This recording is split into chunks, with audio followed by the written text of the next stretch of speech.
ناظرین، اللہ تبارک و تعالیٰ قرآن پاک میں ارشاد فرماتے ہیں وَاعْلَمُوا أَنَّمَا أَمْوَالُكُمْ وَأَوْلَادُكُمْ فِتْنَةٌ وَأَنَّ اللَّهَ عِنْدَهُ أَجْرٌ عَظِيمٌ۔ لوگوں اچھی طرح جان لو یہ مال تمہارے لیے فتنہ ہے۔ اور قرآن پاک میں ایک اور جگہ پہ اللہ تعالیٰ نے مال کو فتنہ کہا ہے، اور رسول رحمت علیہ السلام فرماتے ہیں وَلِكُلِّ أُمَّةٍ فِتْنَةٌ وَفِتْنَةُ أُمَّتِي الْمَالِ۔ یہ مسند احمد اور مشکات میں صحیح روایت ہے کہ ہر امت کا ایک فتنہ ہوتا ہے، اور میری امت کا فتنہ یہ مال ہے۔ قرآن نے اور رسول پاک نے مال کو فتنہ کہا ہے۔ فتنے کا معنی ہے کہ یہ بہت بڑی آزمائش ہے، یعنی مال یہ بہت بڑی آزمائش ہے۔ جب مال آتا ہے تو انسان پھر اپنی آخرت کھوٹی کر لیتا ہے، اللہ اور اس کے رسول کے فرامین کو اور ان کی حدود کو کراس کر جاتا ہے۔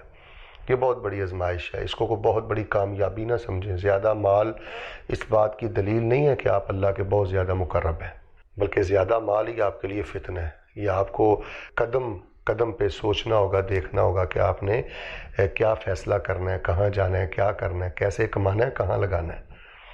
اور دوسری بات یہ ہے کہ مال یہ انسان، فتنے کا معنی یہ ہے یہ گمراہی کا باعث ہے، انسان کو گمراہ کر دیتا ہے مال۔ اور دیکھنے بڑے بڑے مالدار گمراہ ہو گئے، وہ بدکاریاں کرتے ہیں اور وہ بے نماز ہیں، بے دین ہیں، صرف ان کو اپنے مال پہ ناز ہے۔ یحسب ان مالہ اخلدہ، بڑا گھمنڈ ہے اپنے مال پر۔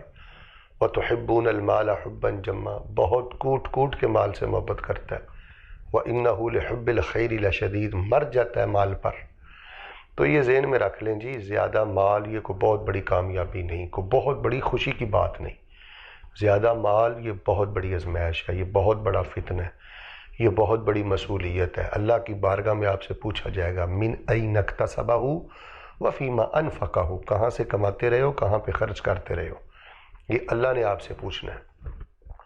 اور اللہ نے آپ کو قرآن میں کہا یا ایھا الذین آمنوا لا تلھکم اموالکم ولا اولادکم عن ذکر اللہ، دیکھنا یہ پیسہ روپیہ، جاب، دکان، کاروبار، مارکیٹ تمہیں نماز سے غافل نہ کر دے، قرآن سے غافل نہ کر دے۔ مجھے بتائیں غفلت کو سینگ لگے ہوتے ہیں، اگر آپ نماز بھی نہیں پڑھتے تو اس سے بڑی غفلت کیا ہے؟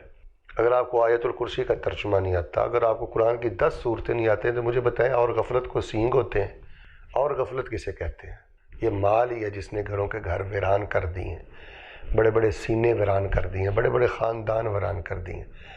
تو یہ مال فتنہ ہے جی، اس کو فتنہ سمجھیں۔ جس کے پاس فتنہ جتنا کم ہو اس کو اتنا اللہ کا شکر ادا کرنا چاہیے۔ اور اگر آپ کے پاس یہ فتنہ بہت زیادہ ہے، آزمائش بہت زیادہ ہے، یہ مال بہت زیادہ ہے، تو آپ کو بہت حساس زندگی بسر کرنا ہوگی، لوٹانا ہوگا، ضرورت مندوں کا خیال رکھنا ہوگا، لوگوں کے دکھ کے باوجود ان پہ خرچ کرنا ہوگا، ورنہ یہ بہت بڑی بربادی ہے۔